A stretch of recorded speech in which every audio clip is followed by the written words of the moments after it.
చంద్రబాబు నాయుడు గారు తుఫాన్ని చేతితో కంట్రోల్ చేసి మళ్ళీ సముద్రంలోకి పంపించేసిన విధంగా మరి మీడియాలో వారు ప్రచారం చేసుకోవడం కూడా చూస్తున్నాం. వాళ్ళు క్యాంపెయిన్ చేసుకోవడం కూడా చూస్తున్నాం.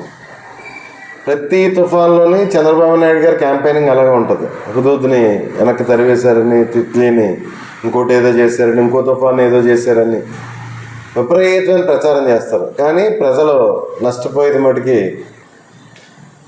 అత్యంత దారుణంగా ఉంటుంది చంద్రబాబు నాయుడు గారి పరిపాలనలో. మరి రాష్ట్ర వ్యాప్తంగా 8 మంది చనిపోయారు ఈ తుఫాన్ బారిన పడి. అంటే 8 మంది అంటే చాలా పెద్ద ప్రాణ నష్టం.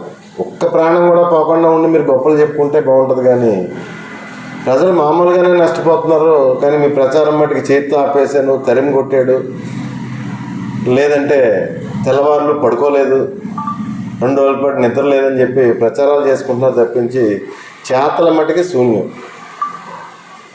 నిన్నే చూస్తున్నాం. మరి నిన్న కోనసీమ బిఆర్ అంబేద్కర్ కోనసీమ జిల్లాకి రావడం జరిగింది. హెలికాప్టర్లో నష్టాన్ని అంతా పరిశీలించి ఏదో దిగి ఒక తోటలో రైతుల దగ్గరికి వెళ్ళి పరామర్శ చేసి మళ్ళీ వెళ్ళిపోవడం జరిగింది. సరే, ఇంకా హెలికాప్టర్లో నష్టాన్ని అంతా పరిశీలించారు రాష్ట్ర ముఖ్యమంత్రి గారు. రైతులను కూడా పరామర్శించారు. మరి వెళ్ళి ఏమైనా రైతులను ఆదుకోవడానికి ఆయన ఏమైనా చేస్తారేమో అని చెప్పేసి మేము చూస్తుంటే పాపం ఇలా కొత్తగా 200 కోట్ల రూపాయలకి ఒక జీవో రిలీజ్ చేయడం జరిగింది.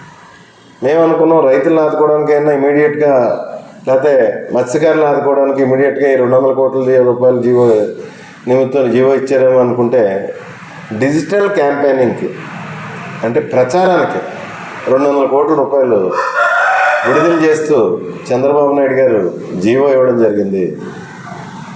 మరి ఈ రాష్ట్ర ప్రజలు బాగా జాగ్రత్తగా గమనించాలి.